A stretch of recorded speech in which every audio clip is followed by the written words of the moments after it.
Hello everyone, welcome to 6 African Trade Talks, the show that brings you closer to the intra-Africa trade business world. I'm your host, Chad Chawanda. I would like to ask you to please leave a review. It will help us engage more with you and also to improve our podcast. If you haven't subscribed yet, please remember to subscribe on Apple Podcasts or wherever you're listening to podcasts from. In this episode, our guest is Gianpaolo de Biase. Gianpaolo has developed more than 30 ventures around the world and leads the senior leadership team of Etinx, based in Silicon Valley, Italy, and Australia. Gianpaolo, welcome to 6 African Trade Talks. How are you? Very good, Chad. Very good. How are you doing? Very well. Before we start our show, we'd like to hear word from our sponsors. Advocado Africa is a pan-African digital marketing social enterprise. With the exponential growth in smartphone users in Africa, you have to take your marketing digital. Advocado can do that for you. Advocado, minding your business. Africa is talking business. Be a part of it. IATF is the key event boosting trade in Africa. No other event brings together more professionals under one roof. In 2021, IATF's theme will focus on the newly launched African Continental Free Trade Area, AFCFTA, a single market for goods and services across 54 countries aimed at boosting trade and investment. To learn more, visit www.intraafricantradefair.com. GP, you have over 18 experience in the tech industry. Please share with us where your career first began. So it started in Italy in 2003 as a software engineer. And then I moved first in Ireland in 2007 when I started my international career. Then Australia, which I've been for most of my life, and then US, Spain, etc. So the first time I was in Africa was 3 years ago in Kenya, Nairobi. And this is where I'm actually calling right now. Amazing. There is something about Kenya, or in our previous podcast, we had someone else who's been doing business in Kenya as well. So there is something about Kenya that drives intra-Africa trade and investment. To your mind, what are the leading ways in which greater digital connectivity has changed the way we do business? You can see things from a perspective of like intra or inter-business. So from intra-business perspective, and this is something that is very dear to me, connectivity has totally changed the way I work.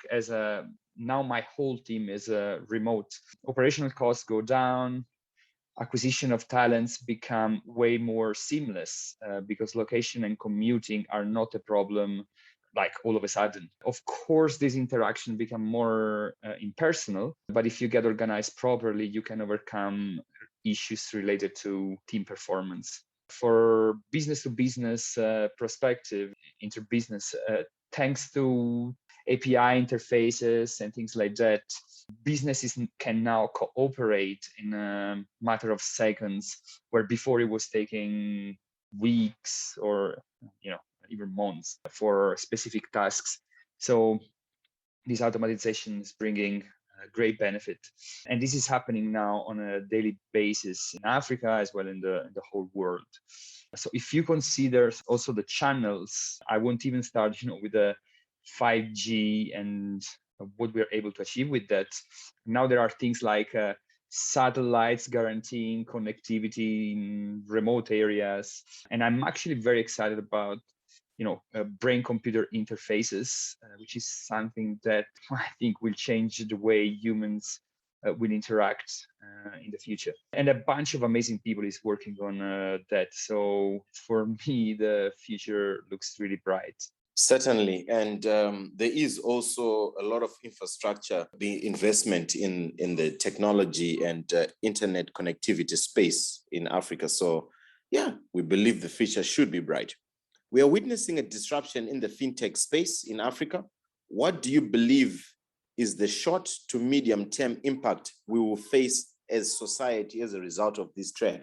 For me, democratization and the easiness of accessibility is the main trend. We are seeing that already in the mobility or food industry and many others. In the fintech, some trends that I'm actually looking, we are seeing in very short time the ability for people to obtain, for example, loans almost instantaneously.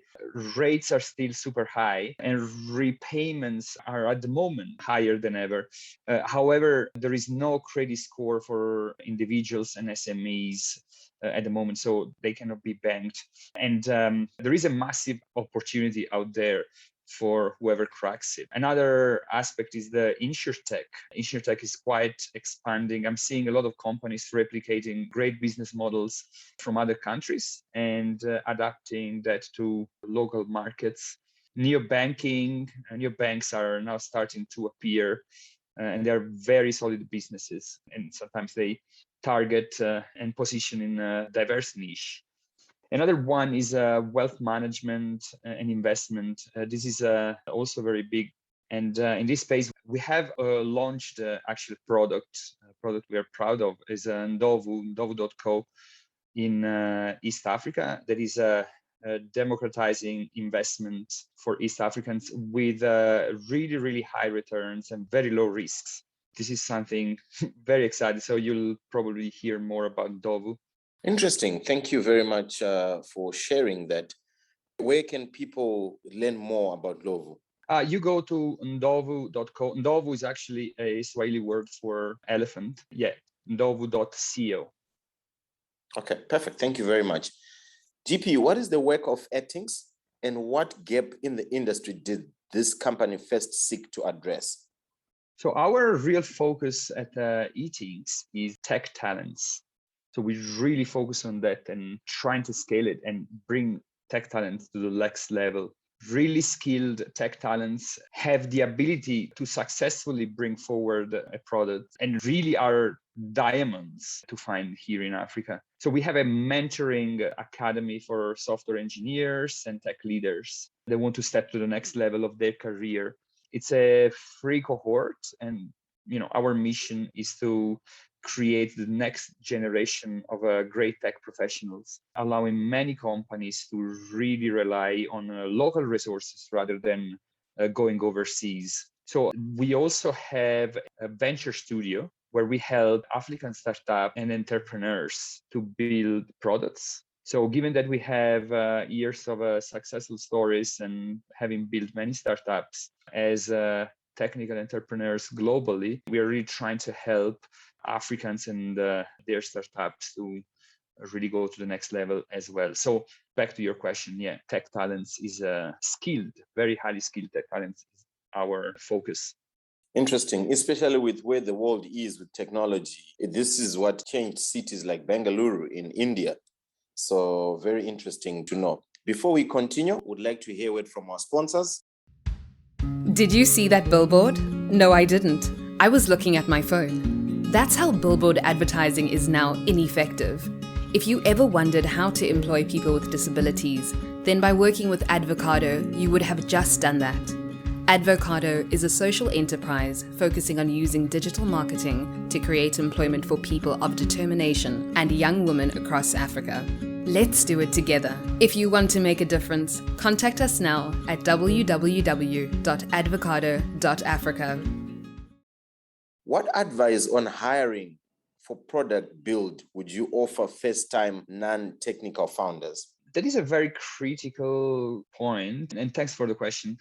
Really try to get in the hands of people that have built many MVPs, so minimum viable products, and how to build early stage products while rapidly scale them. So people like that you really have to find, or companies like that you really have to find, because developing projects is one thing.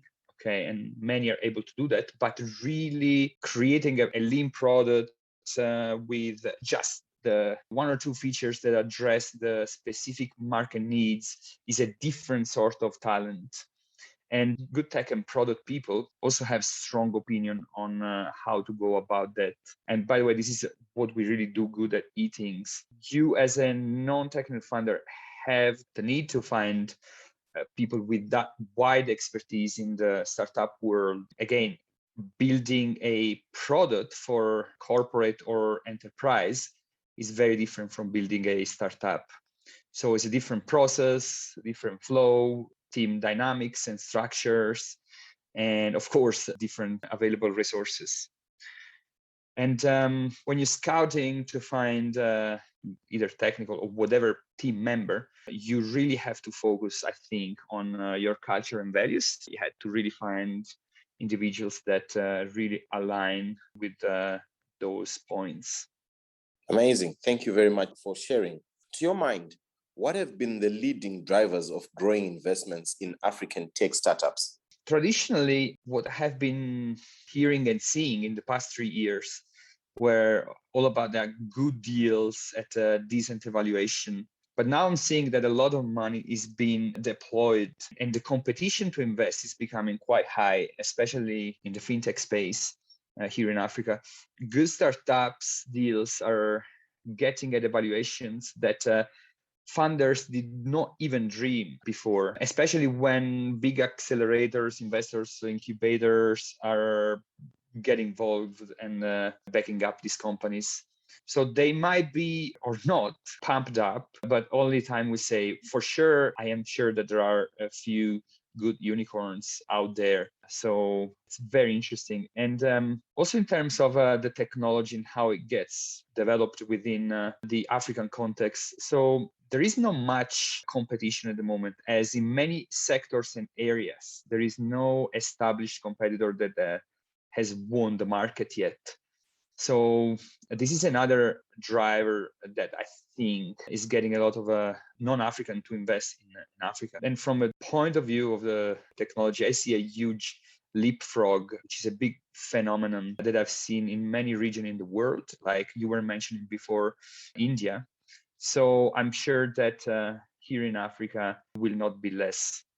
Certainly. And like you said, only time will tell. What are amongst the most common mistakes you have seen startup founders make in preparation for a Series A investment?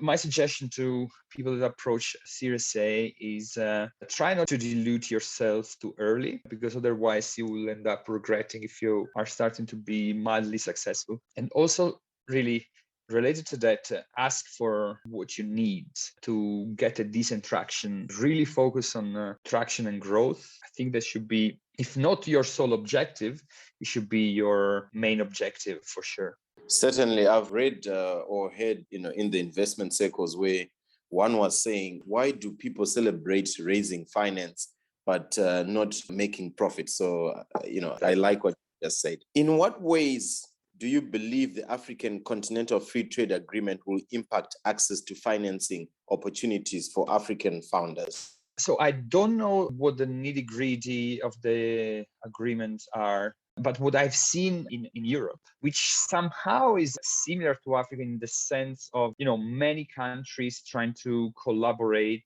even if they are culturally, structurally, linguistically very different with different legislations and internal dynamics. So I refer to that in a way. And on one side, what I saw happen was a certain augmentation of opportunities. So lean companies and skilled individuals took advantage of that. And I'm sure here, they will find ways to either expand their business fast or create channels that weren't available before. But you have to be aware that there is also another side to that, which I think is a little bit of a negative side. So you will also see bureaucracy that will slow down financing processes. And I will also see some nepotistic dynamics that might display along the journey. Interesting. Thank you very much for sharing.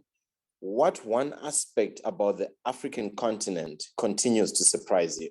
Specifically to sub-Saharan Africa, I think that one of the things that will never stop surprising me is the pace you guys are growing while still retaining your chilled mojo. So that's quite staggering. My business is growing. Thanks to Advocado Africa, digital marketing is the way to go. I get to know what my customers want and how they feel in real time. Besides, I choose how much to spend. I feel in control. If you want to take control of your marketing, contact Advocado Africa now. Visit www.advocadoafrica. Advocado Africa. We mind your business. Africa is a continent full of potential, but potential means nothing if we don't take action to create value.